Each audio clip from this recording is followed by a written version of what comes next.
Good afternoon. Shalom, Hotep, which all means peace be unto you. It's a leap of faith thing, and we are going on to session number 2. I hope you enjoyed session number 1. And as I shared, I am a work in progress. I'm my own videographer.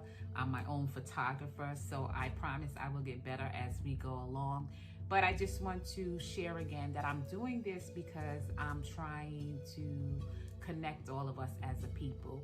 I feel like it's part of my responsibility as a minister, as a messenger of God and a messenger of light to help to educate and teach what I know. And so I think it's greatly important, especially during this season and this time of such racial upheaval, that we as a people get back in touch with our ancestral understanding and history, which was often not shared, not taught, and also try to be eliminated overall.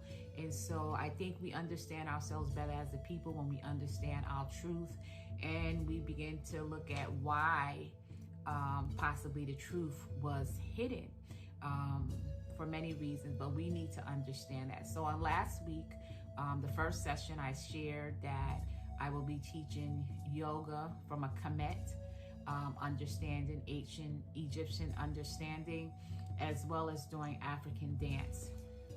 And so my goal again is to bring awareness and enlightenment to all of us, especially us from the diaspora and indigenous people, but for all people, because truth is truth. Some people have said, well, I'm a Christian, I don't know how to reconcile the two. And as we go along, you will see how a lot of our Christianity understanding and history stems from an Egyptian perspective and philosophy.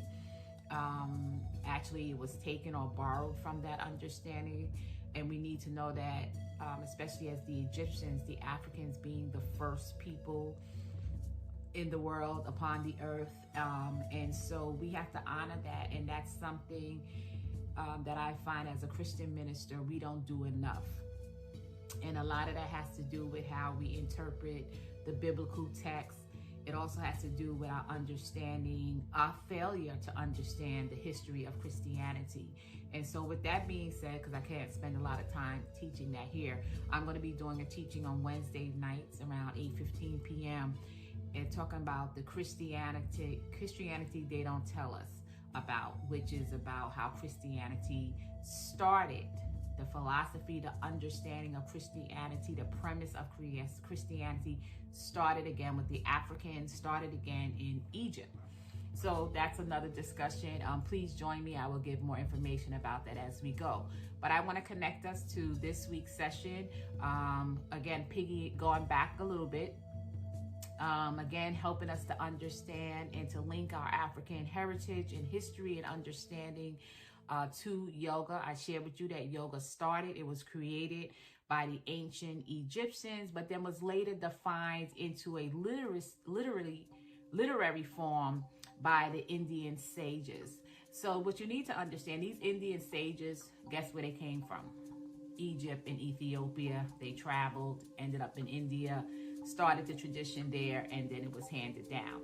And so all of the postures, the positions, the breath work that we're going to be doing, the understanding, it was a way for them to connect with God and to emulate God in the way they believe God acted in the world and upon the earth and the heavens.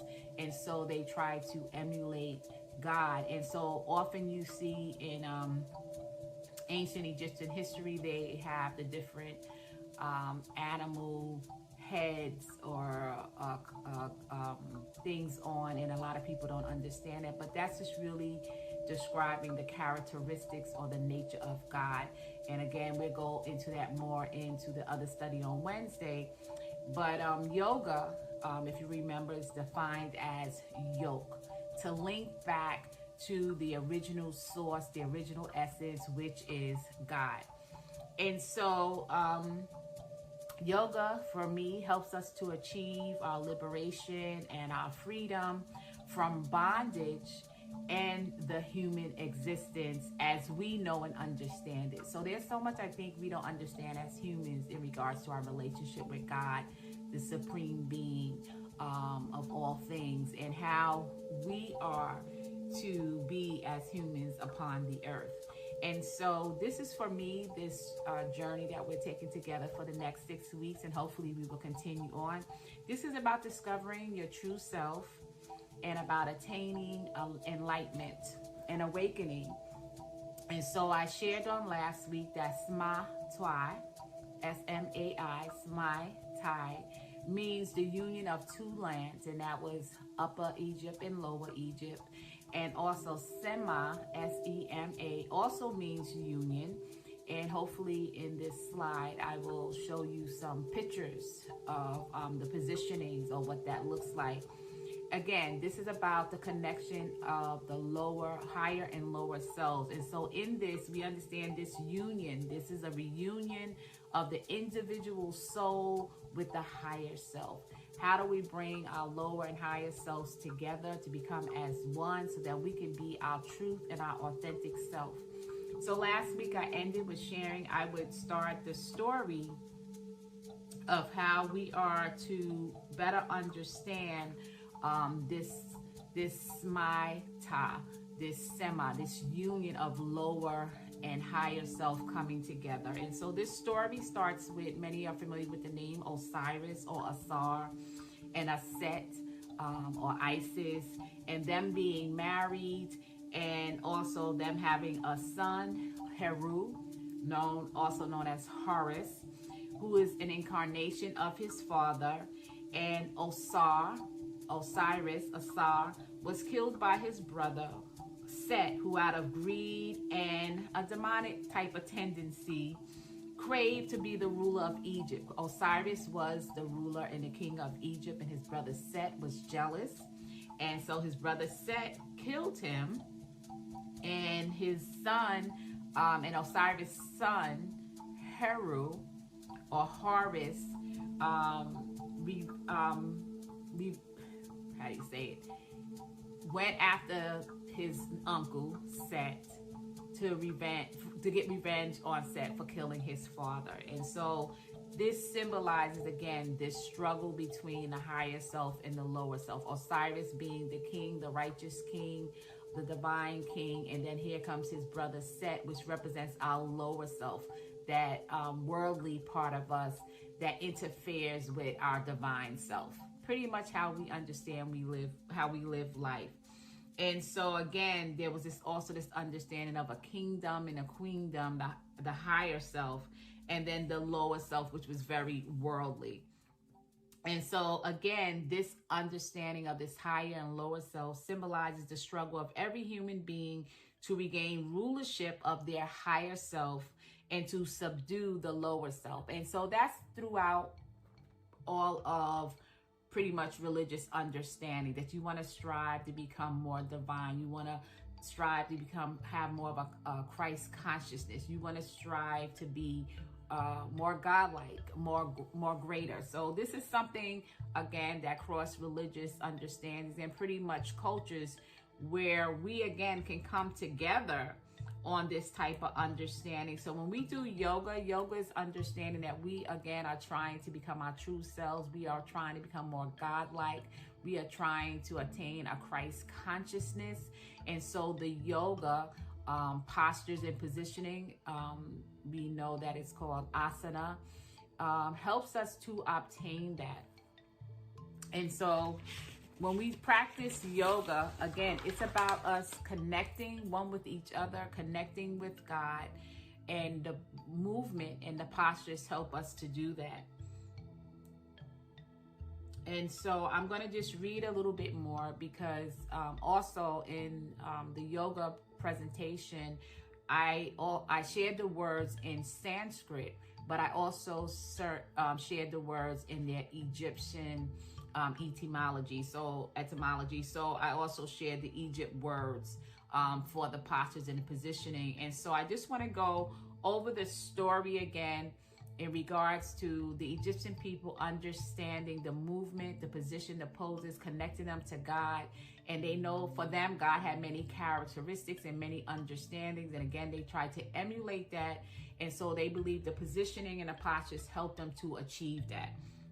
So Egyptian yoga encompasses many myths and philosophies which lead to the reunion of the individual soul with its higher self. Ancient Egyptian religion involves 3 theological branches based on the primordial trinity: Amun, Ra, Ta, which emanates out of the hidden and nameless transcendental divinity. This divinity is variously known under the following names: the Nameless One, called Neber-Techer, Shetai, Tem, Neter, Neteru. Amun, Asar, Osiris; Ra, Heru, Horus; Keper, and Aset, Isis. These names are to be understood as being synonymous since they refer to the same idea of an absolute supreme being and transcendental reality from which the phenomenal world arises as land rises out of an ocean. So I know I said a lot there, but my main premise or point for sharing all that is to say that they too had many names for their God and how they understood God, communicated with them. So the same thing we see in Christianity and in other religions. For instance, in Christianity, we know God as Yahweh, we know him as Jehovah, Jehovah Jireh, and on Elohim. We have different names for God, but we're still referring to only one God. So I just want to be clear about that. And so before I end this video, we did some positioning on last week. We did a forward fold, which again, the name for the forward fold in Sanskrit was Uttanasana. And then in Egyptian, it's Nut, N-U-T, which means heaven. We did downward dog, Adho Mukha Savasana. And in Egyptian is also nut or pyramid pose. We did child pose, Balasana, which in Egyptian is Khepri, Khepri. We did mountain pose, which is one of our foundational poses, which in Sanskrit is Tadasana. And in Egyptian understanding is Heru, victory. We also did extended mountain pose, Urdhva-hastasana. Again, extended mountain pose. And in Egyptian understanding, it's Shu, S-H-U, creation. So if we really study the words from Sanskrit and from an Egyptian perspective, we will see how they all relate again to connecting with God, them connecting, their understanding of how to connect with God. So I hope this brought you some information. Again, I will try each week to do some more sharing of the Egyptian understanding and perspective philosophy of yoga, which started in ancient Egypt with the ancient Egyptians, and how it is meaningful and purposeful for us in the here and now. Again, I do this as a way to bring us together as one.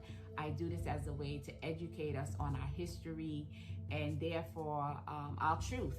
And so I hope you look forward to session number 2 of yoga, asana, the positions, and the poses, along with African dance. God bless you. Get ready.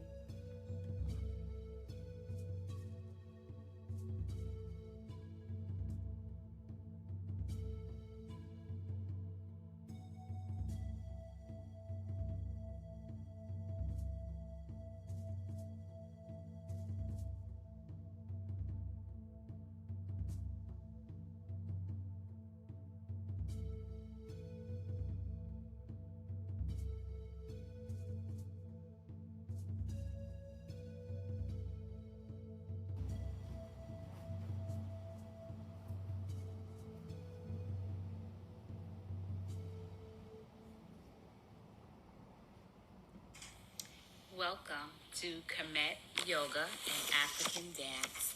Session 2. We will start our session again with our breath work, pranayama, and we will also continue with learning our basic poses, asana. We will also review and go over what we did last week, and we will add on additional poses. And we will have some pictures at the end of this video, as well as we had some pictures posted at the end of last week's video.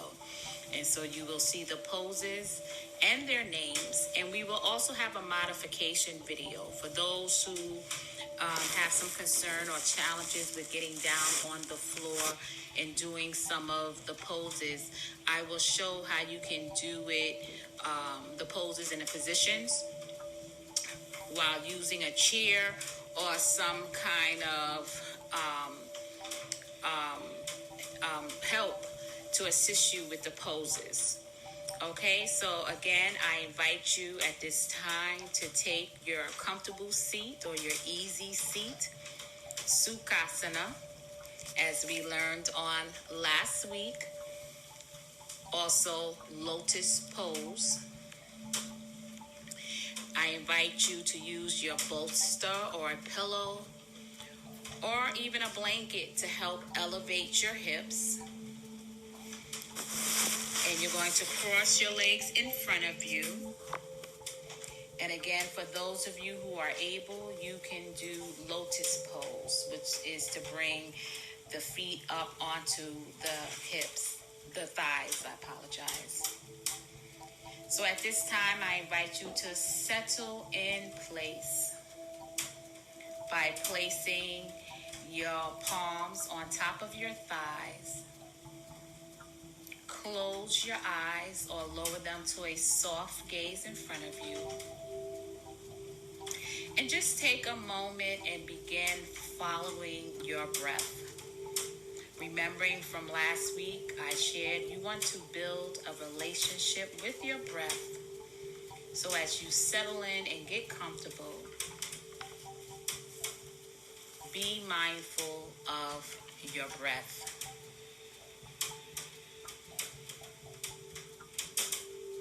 I invite you at this time to inhale through the nostrils, filling the belly up with air, and to exhale by opening the mouth and your belly flattening. Again, inhale through the nostrils, filling the belly with air. We're sitting up straight, our backs are straight. Open the mouth and exhaling the air out. Your shoulders are relaxed and down away from your ears. And on this third inhale, we are going to inhale and lift the arms up. Exhale, lowering the arms down to prayer position in front of your chest or on what is considered your forehead, where your third eye is, the center of your forehead. I want you to take a moment to think about what you may be in need of. What do you need more of in your life, or perhaps just in this moment? Something positive. For example, maybe you feel like you need to be a little bit more grounded. Perhaps you need more rest in your life. Maybe balance or peace or grace. Whatever it is you believe you can use more of, again, in your life or just at this moment, I want you to begin to just think about that as you are reminded to follow your breath. And as you think about it, today we are going to set an intention. You are going to set an intention to receive what it is you believe you need in your life, overall, or just in this moment. And so as you set your intention, let's take a breath. Inhale, belly filled with air. Set your intention and exhale it all out. Again, inhale. Set your intention and exhale it out. Last time. Deep inhale, lifting the arms up and exhaling them down to your sides. Last week we did some side bends, but this week we're going to do side bends with a little twist. So make sure you are sitting up straight, your shoulders are down, unclench your jaw. And again, your hands are to your sides. And for some people, they find it more comfortable to not do it on the bolster or not to do it on the blanket, but to just be totally on the ground. And that is up to you. So again, we're sitting up straight. And we are going to inhale. Place our right hand on our left knee. Place our left hand in back of us by our lower back or on the floor. And again, take an exhale now. Inhale back up. Exhale down. Inhale. And slowly exhale, returning back to center or neutral. And we're going to do that on the other side. So your hands are placed at the side. You're going to inhale up, place your left hand onto your right knee, and place your right hand in back of you to support your lower back. Or you can lower it onto the floor and really just stretch into that twist. Taking some inhales and some exhales.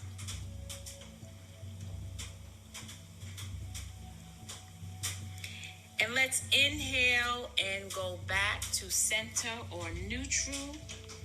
And we're going to do that again. We're going to inhale up. Take our right hand and place it on our left knee. Take our left hand and place it behind us at our lower back or on the floor. And we're going to really twist by inhaling and exhaling, stretching that back.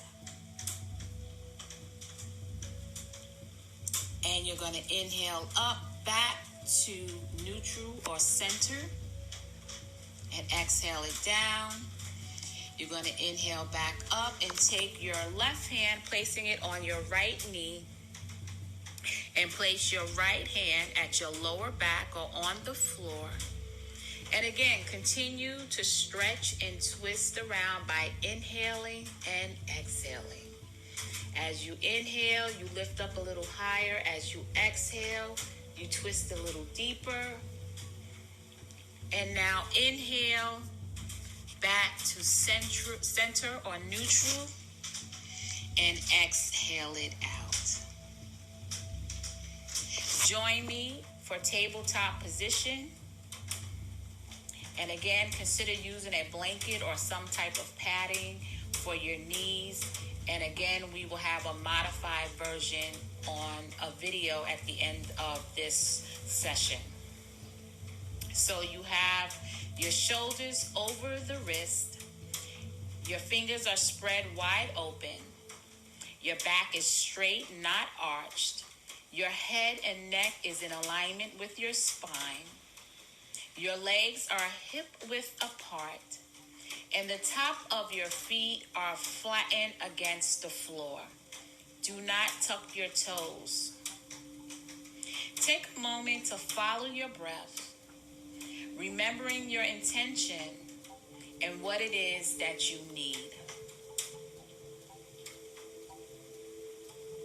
We're going to take cat and cow poses. We're going to inhale, starting with cow. We're going to inhale, drop the belly, push the hips up. Make sure your shoulders are away from your ears.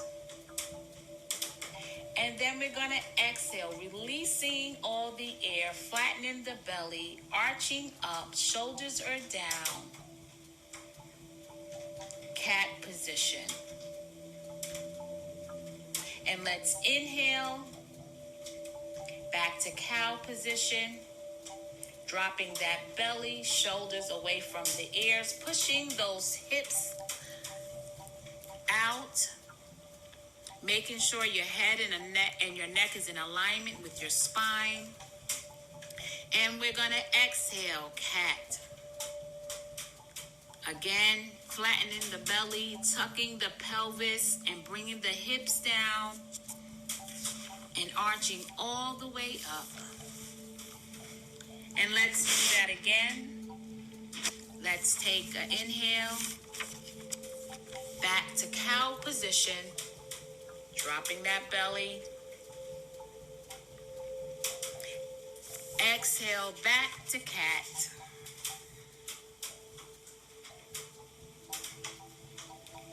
And now inhaling back to tabletop position. And here I invite you again to follow your breath. Make sure your shoulders are over your wrist. Your back is flat. And again, think about your intention as you prepare to meet me in Adho Mukha Savasana, or nut position, aka downward facing dog. So tuck your toes, push your hips back and up. Your fingers are wide. Adjust your legs and your arms as you need to. Your arms should be shoulder width apart. Your legs should be hips width apart. And begin to take some breaths. Think about your intention and pedal the feet.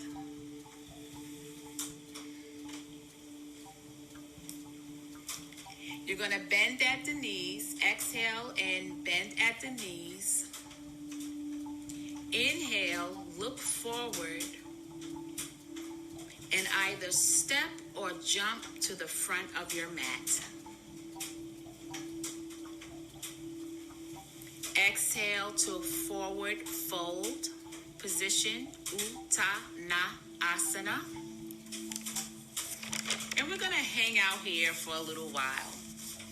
Our knees are slightly bent. Our hips are hinged. We're hinged forward at the hips.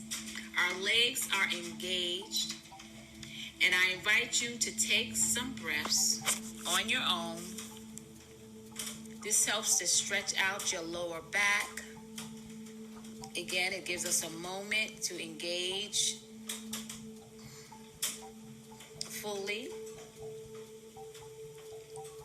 And I'm going to invite you to do ragdoll, which is to grab your elbows by crossing your arms, grab at each elbow, and just move side to side, rock from side to side, from the upper body, not moving the hips. Just like a rag doll, just let it all out. Be mindful of your breath. Relax your face. And again, remember your intention. Inhale up to halfway lift. Your back is straight. Your hands are on your knees. Your head and neck is aligned with your spine. And exhale back down to forward fold, Uttanasana.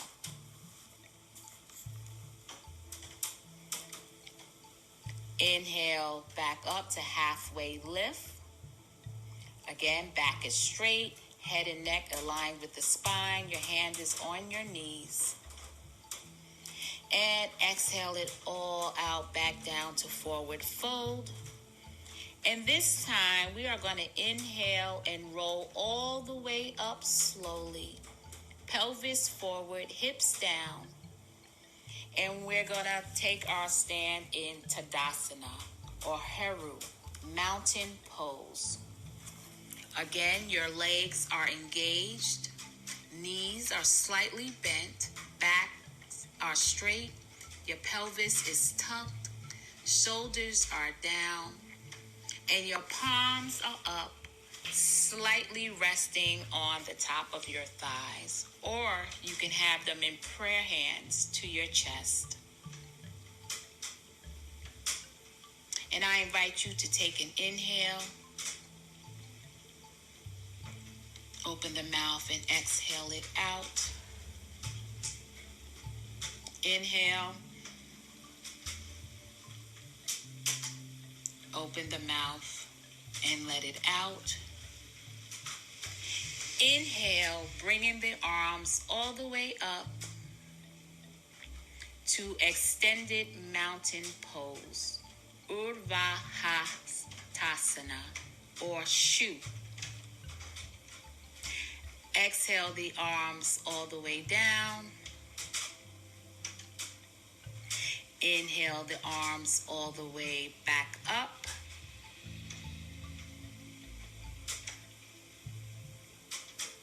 Exhale them down and swan dive forward all the way down so we can take a vinyasa. And we're going to go all the way down to plank position. While in plank position, continue to inhale and exhale. Your shoulders are over your wrist. Your fingers are spread wide open. Your back is straight. Your head and neck is in alignment with your spine. Inhale. Exhale all the way down to Chaturanga, which is a 4-foot animal pose. So go all the way down, exhale down, and you're going to inhale up to either cobra position or upward dog. Cobra position, Asar or Bhujang Asana. So again, you're in cobra or upward dog. Exhale all the way down. And inhale up to downward facing dog.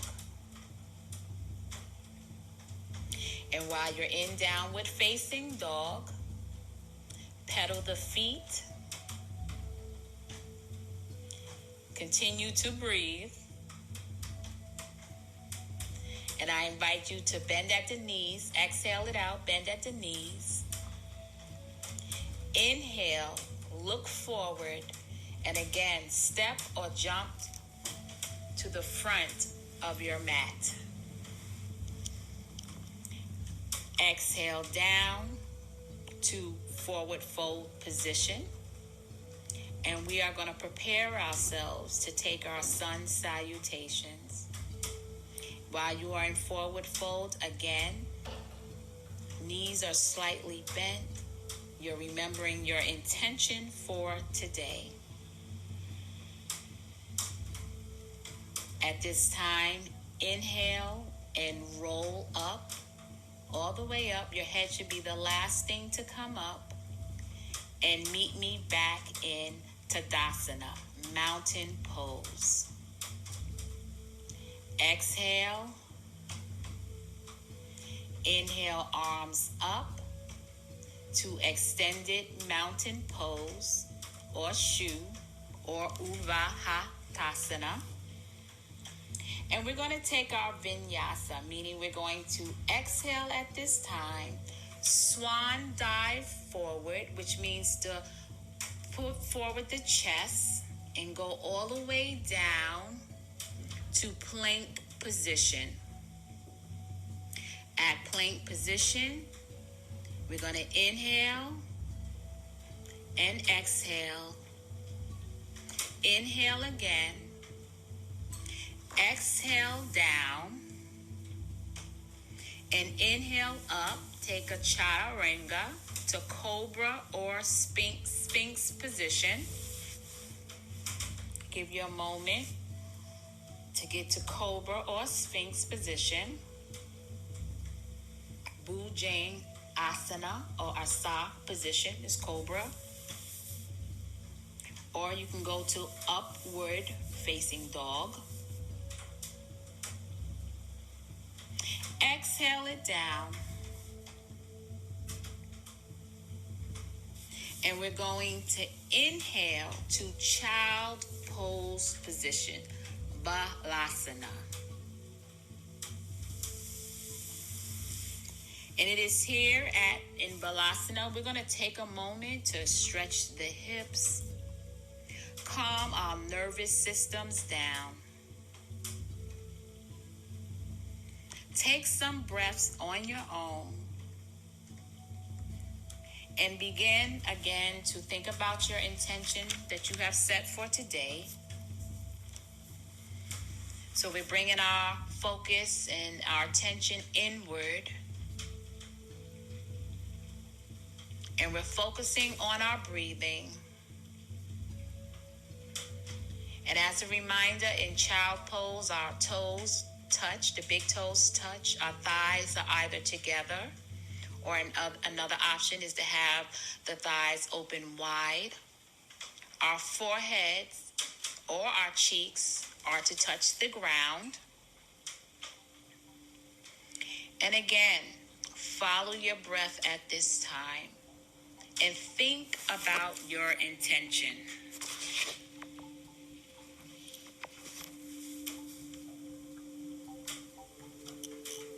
And so join me in inhaling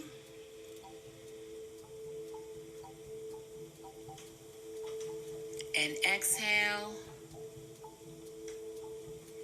Inhale and exhale. And on this last inhale, I want you to roll over to your back and exhale. And we're going to take, again, some spinal twists, but this time on the floor, which is very good for stretching out the lower back and your body overall. And so I invite you to place your arms in like T position, out to the sides. Inhale your knees to your chest. And on the exhale, you're going to let your knees fall over to the left side. And your head is going to turn and face or look over the right shoulder. Please be mindful to keep your back, especially your lower back, on the floor. You don't want it to be any arch or space. You can also use your left hand at this time to hold your knees or to press your knees down a little bit more.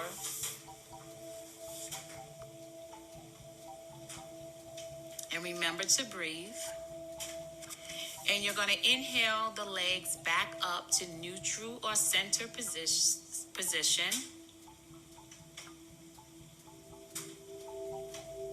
And you're going to exhale now and drop the knees over to the right side. Again, keep your back flat on the floor. You can also use your right hand to hold or press on your knees. And your head should be facing your left shoulder. Your head should be turned to face your left shoulder, looking over your left shoulder. And again, remember to breathe. And we're going to inhale and bring the knees back to center or neutral.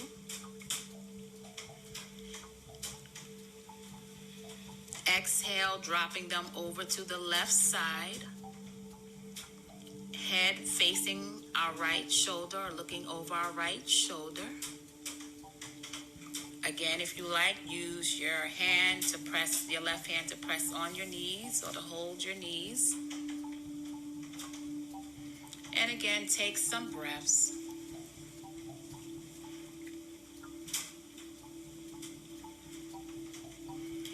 Inhale and bring the knees to center or neutral position.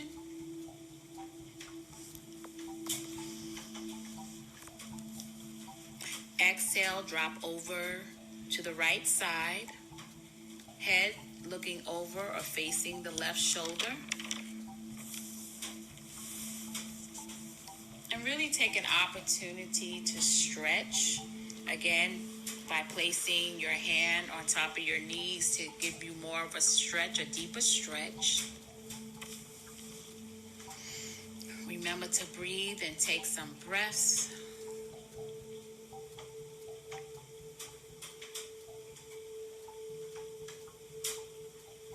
And at this time, you're going to inhale and come back to center or neutral position and slowly lower the legs all the way down.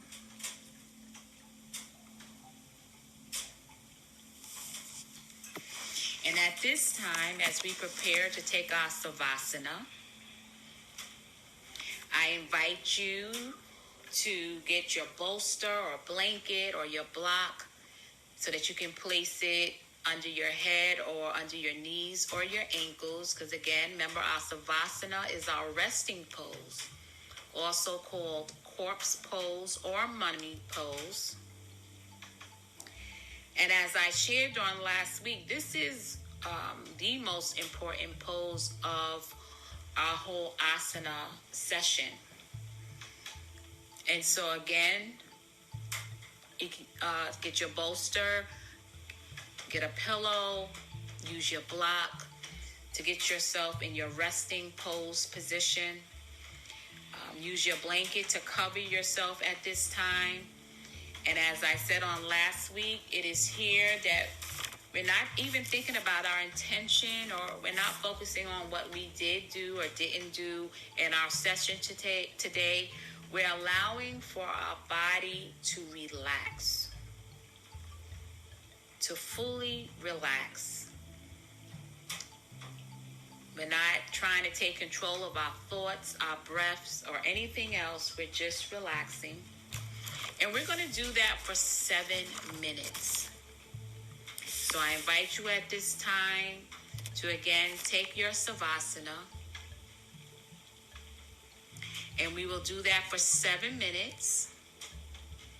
And once we're completed, I'll meet you back in Sukhasana, our comfortable seated position or lotus pose, to end our yoga session for today. And then we will prepare for our African dance class.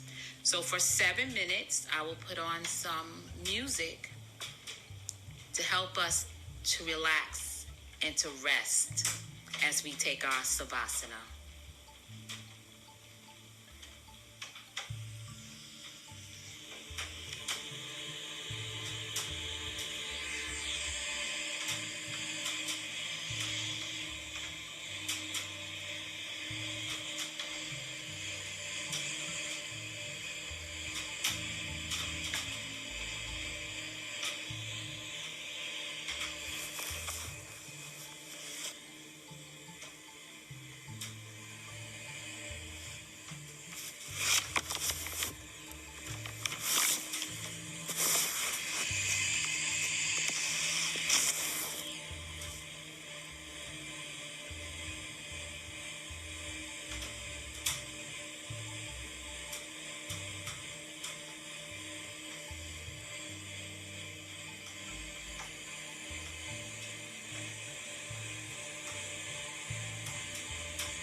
this time, I invite you to begin wiggling your toes, preparing yourselves to take your Sukhasana, comfortable seat. So slowly roll over to your left or your right side and use your hands to help aid you in sitting up and taking your comfortable seat. I hope you enjoyed your Savasana. And again, you may want to sit on your bolster, a block, or a blanket to elevate the hips. As we prepare to close out our Kemet yoga session at this time, I invite you to take 3 breaths with me. And we're going to use our arms as well. And so inhale your arms up. Open the mouth and exhale, bringing the arms down.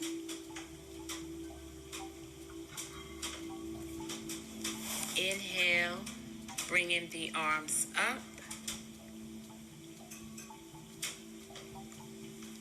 Exhale, bringing the arms down. One last time. Inhale, bringing the arms up.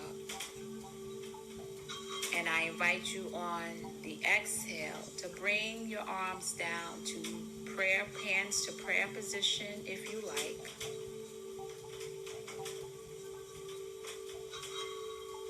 And I invite you to take 3 breaths on your own.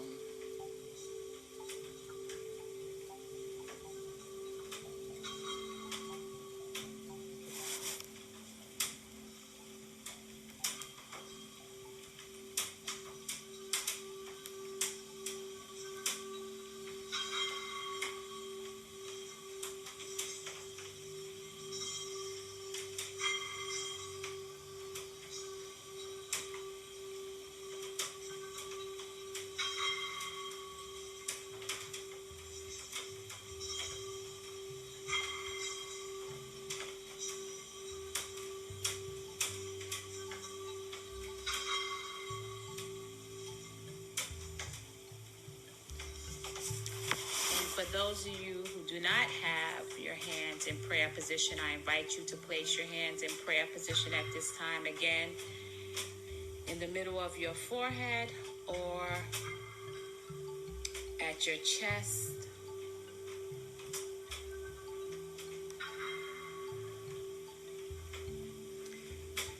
Namaste. The God in me sees and honors the God in you. Again, thank you for joining me in this session of yoga. Now let's prepare for our African dance session.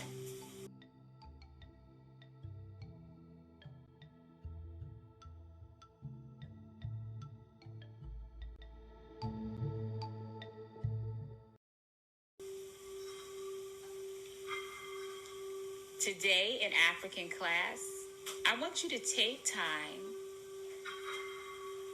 to tap into freedom and liberation.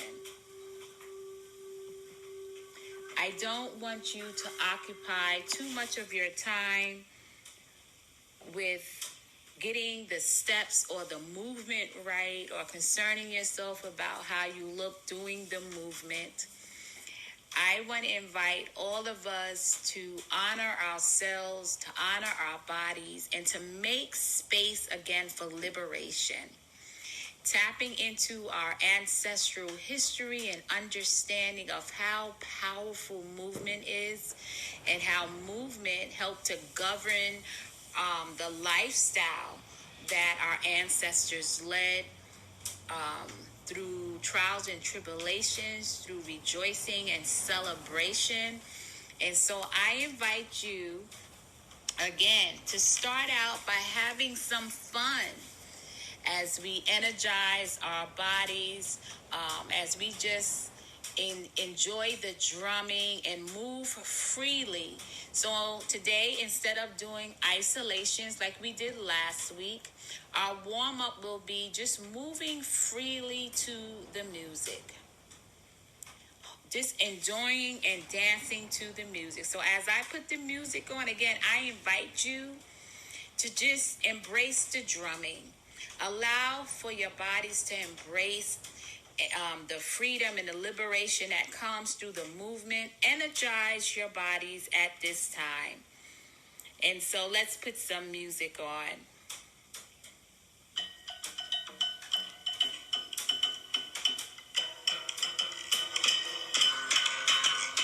Again, we're engaging the music.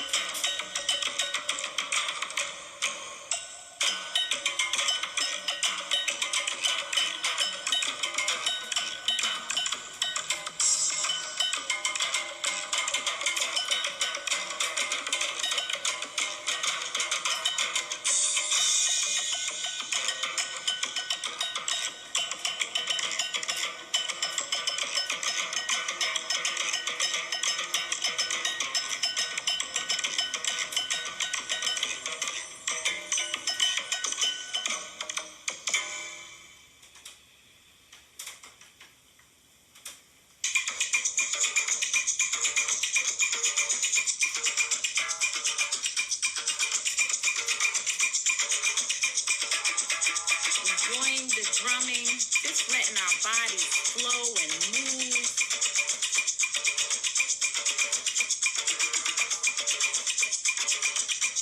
Just remembering how powerful the beating of the drum is, stirring up our souls and stirring up the energy within us. Have fun with it.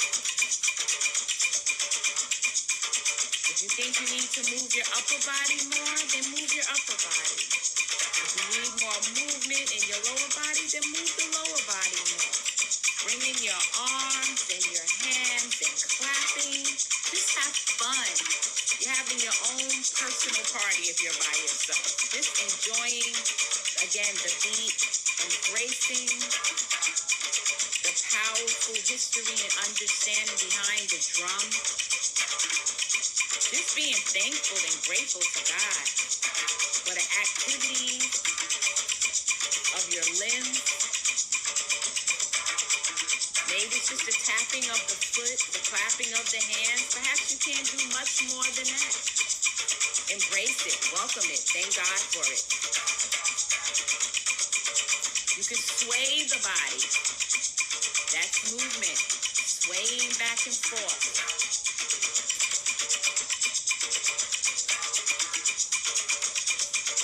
Again, have fun. That is what's so great about African dance. The movement is powerful, whether it's choreographed or freestyle. It's meaningful because it means something to you. Your body's speaking at this time. Your body's receiving what it needs at this time. You're exercising your freedom and your liberation. You are in control of your movement and your body. Thank God for it.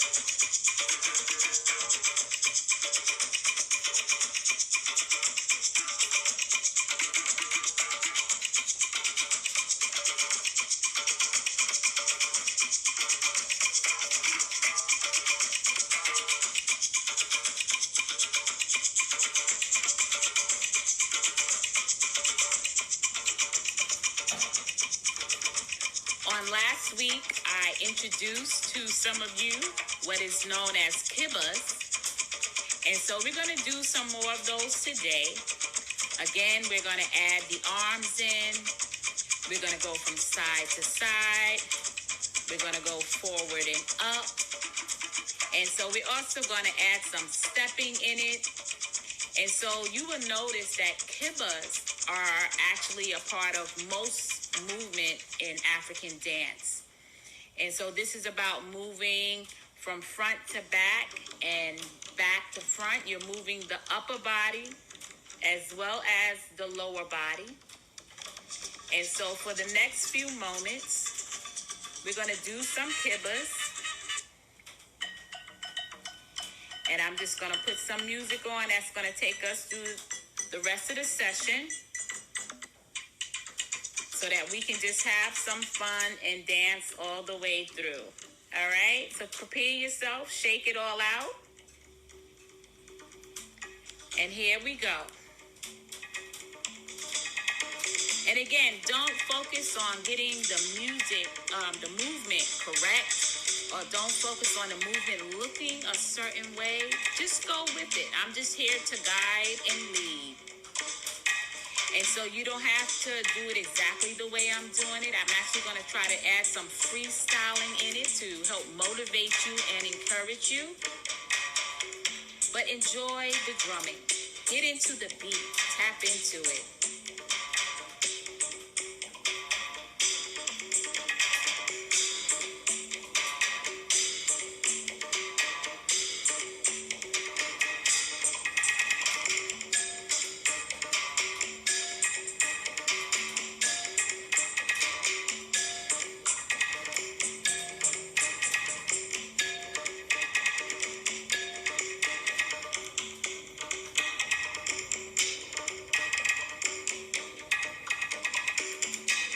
Again, we can add some arm movements. And if there's anything you feel like you can't do for whatever reason, don't do it. Do what you can do. Do what you like to do.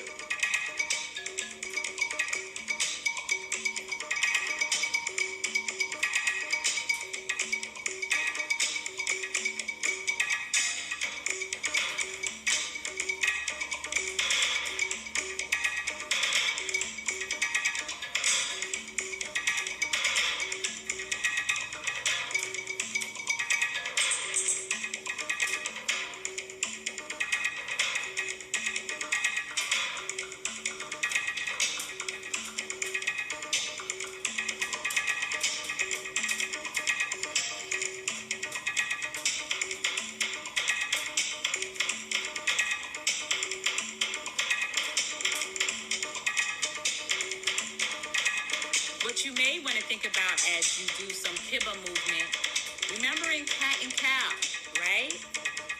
Dropping the belly, but instead of dropping our belly, we're pushing our chest forward. But like cat, we contract. We contract, and then we push forward with the chest, and we contract, and we allow our pelvis, our hips to move with us. And perhaps this is all you want to do for now, front and back.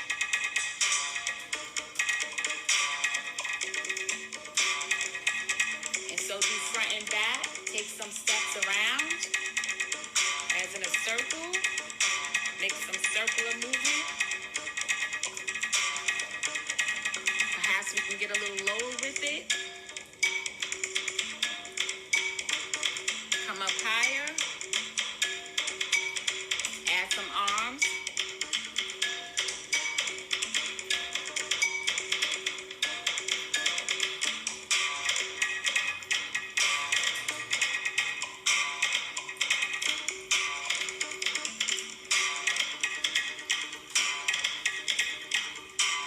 Side to side, now front.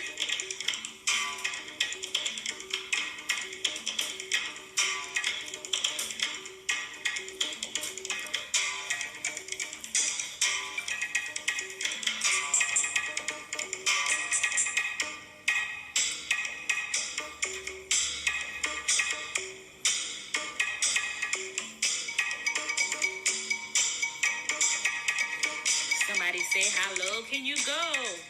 Have fun, guys. Bring it back up.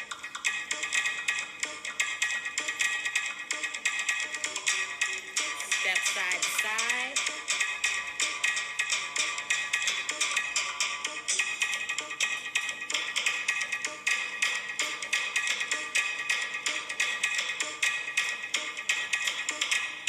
And just begin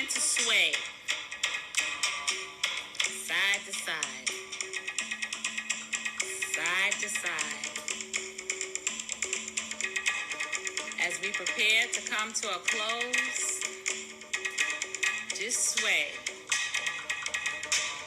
Rock the head side to side. Smaller steps.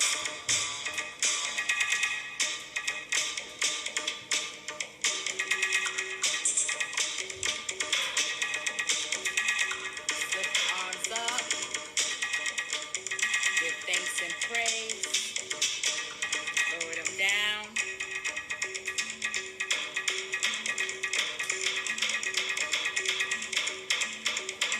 Lift them up.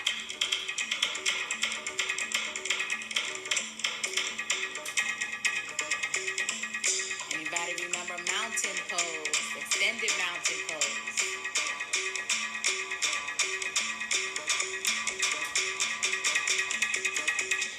Slowly bring them down.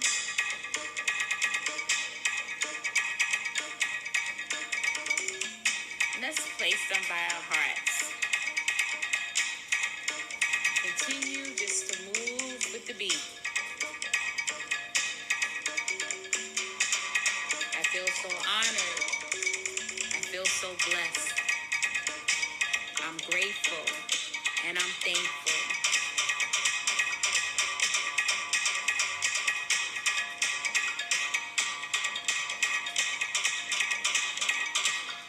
Just give thanks and praise, honor and glory in this moment. Amen and amen. So I am grateful. I'm honored and I'm blessed that you chose to join me on this journey of spiritual growth and development, of becoming all that we can. And so I will meet you again next week for our third session. I hope you enjoyed the first. I hope you enjoyed this second session. And again, I thank you for your patience and your understanding as I continue to develop what we're doing. And so again, thank you for allowing me the space and the time to do this. And I promise that as we continue to go forward, I'm going to get better and you're going to get greater. God bless. Peace and love.